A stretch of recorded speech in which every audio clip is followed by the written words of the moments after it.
What's up, everybody? This is Whiskey in the Six. I'm Rob. The Glendronach Tawny Port 18-year-old. So, these were produced in limited quantities. There was a 15-year-old, there was this 18-year-old, and there was also a 20-year-old. The 20-year-old was the most difficult of the group to find. I saw a few online, but they were long since sold. The 15-year-old still kicks around. Every once in a while you'll see a few bottles. This one was available in Ontario for quite some time, kind of stuck around on the shelves, wasn't selling.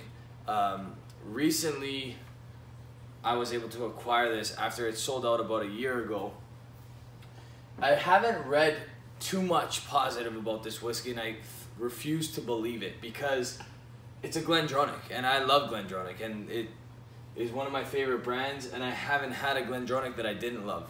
I think I might have met that here, and I don't know if it's because of the actual expression or the way it was maintained.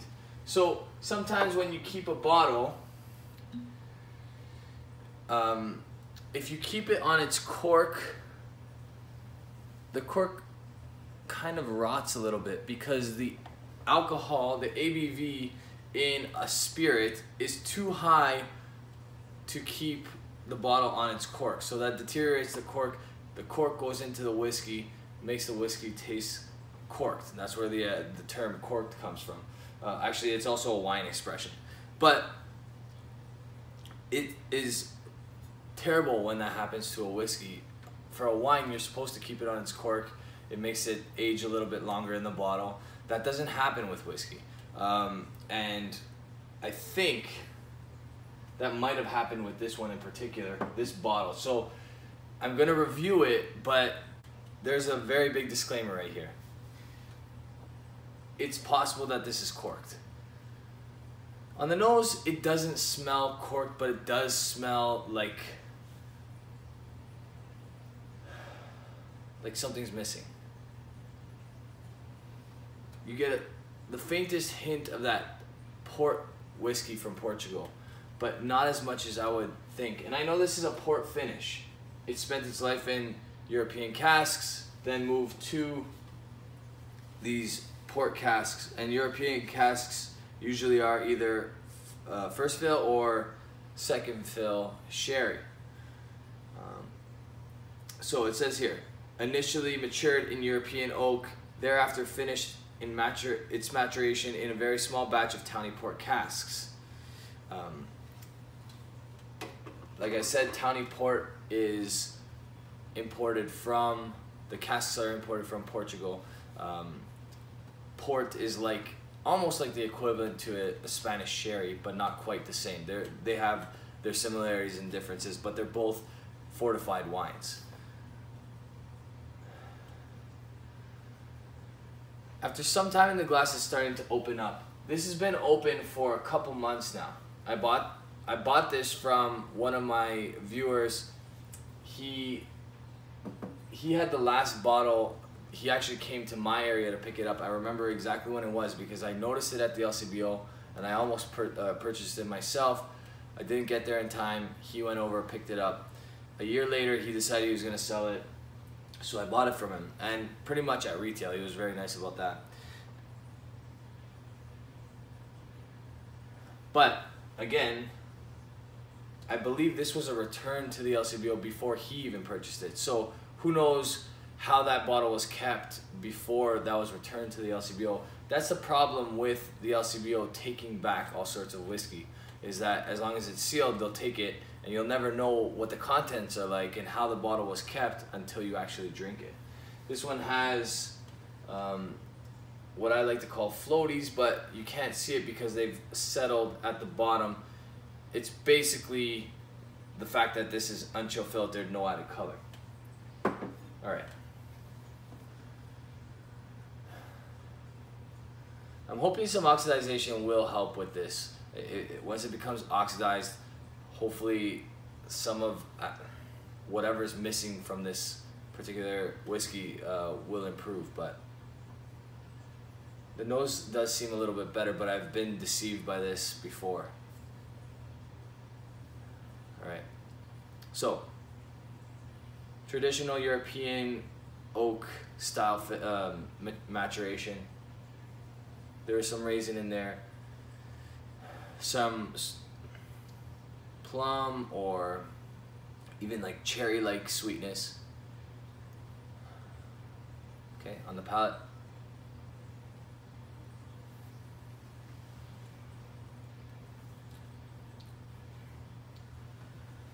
I will say some improvement has been made with that bottle being open for a little bit of time.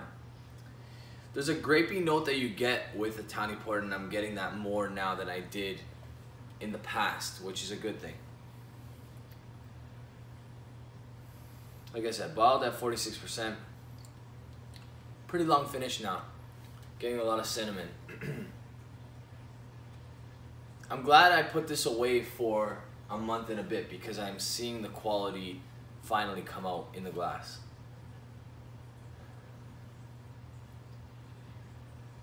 Man, I started this review thinking that I was gonna end up giving this a bad mark.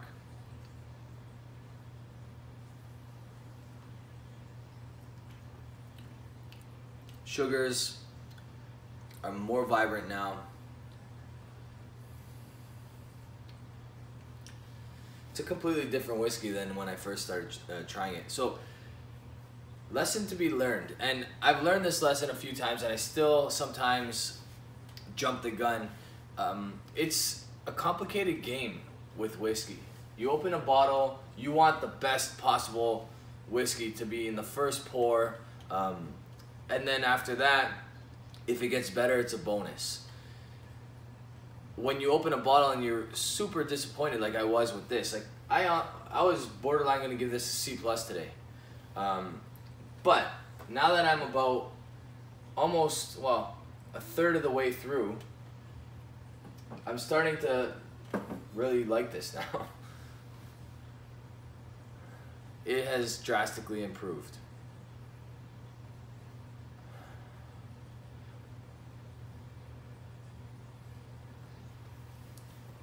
And the funny thing is, when I think back to some of the reviews that I've watched on this, so Horst Looning does a review on this, and his tasting notes are not the most flattering, let's just say.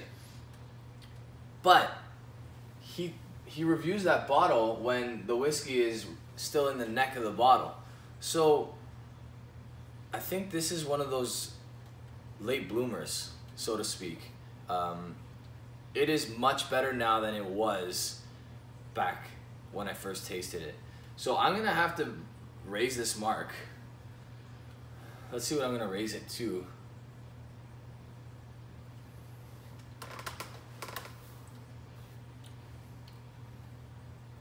I'm liking that grapey note. It's different. It's not like what you would come to expect out of a Glendronach. Perhaps that's where some of the disappointment came into play. There's a nice oaky bitterness there. It's not corked. It's absolutely not corked. If it was corked, I think I wouldn't be appreciating it this much.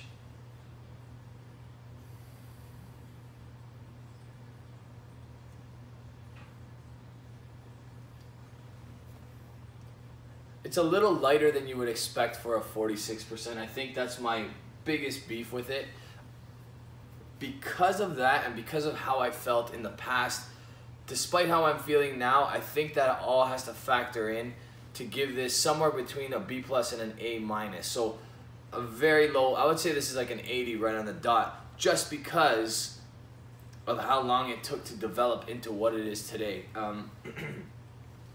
You shouldn't have to torture yourself through a quarter of the bottle or a third of the bottle to finally appreciate some whiskey. Like a lot of people, their strategy is they bring it down to about yay level and then they let it sit for a couple months.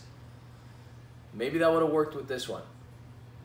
I still think it's a quality whiskey. Would I pay secondary prices for this? Absolutely not. I'm glad I didn't have to. I paid maybe $10 more than what the Canadian retail on it was, which is a lot less than the global average. I think I paid about 180 Canadian dollars, so roughly 140 US dollars. How would I compare this to the Allardyce? Well, a lot of people know that the Allardyce was my whiskey of the year in 2016, so I don't want to even put them next to each other because it's not a fair comparison in my opinion. But I might just do that for viewers' sake near the end of my Glendronach series. So I did the 14-year-old, which is already out. It came out on Friday. It is Monday now.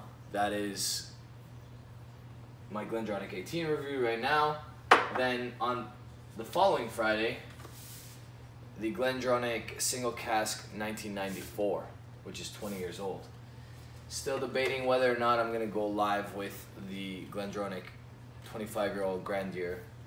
Haven't decided yet.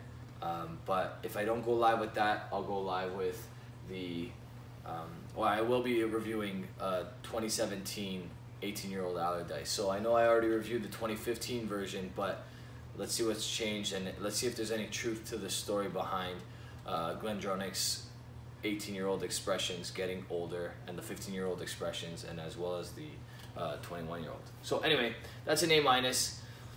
I have a funny feeling now that I've gotten over the hump of the negative side of this bottle, it's only going to be positive from here on. So that might even go up, that mark, from an 80 to, who knows, maybe up towards an 85.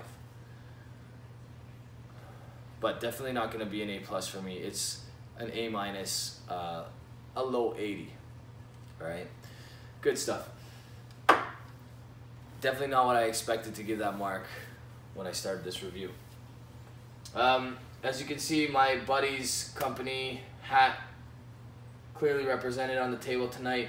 That's Sharp Inventory. All right, if you're a bar or a club or a restaurant and you need someone to do your liquor inventory, check out Google Sharp Inventory. They have a website. You guys can talk to Joe. He knows all the ins and outs of measuring the ounces, or however you guys decide to measure your whiskey at your bar. Joe can help. All right, so check out Sharp Inventory. Also, you guys can check me out on Instagram, Twitter, Facebook, and if you like this channel, if you want to help get some better whiskey on this table, which is hard to do because there's some pretty good whiskey on this table, but you can always go on Patreon and put $1 or $5 or $2 or 50 cents or whatever the minimum is. I'm not exactly sure what they allow to help out the cause. All right. Also, check us out on Snups. Cheers, guys.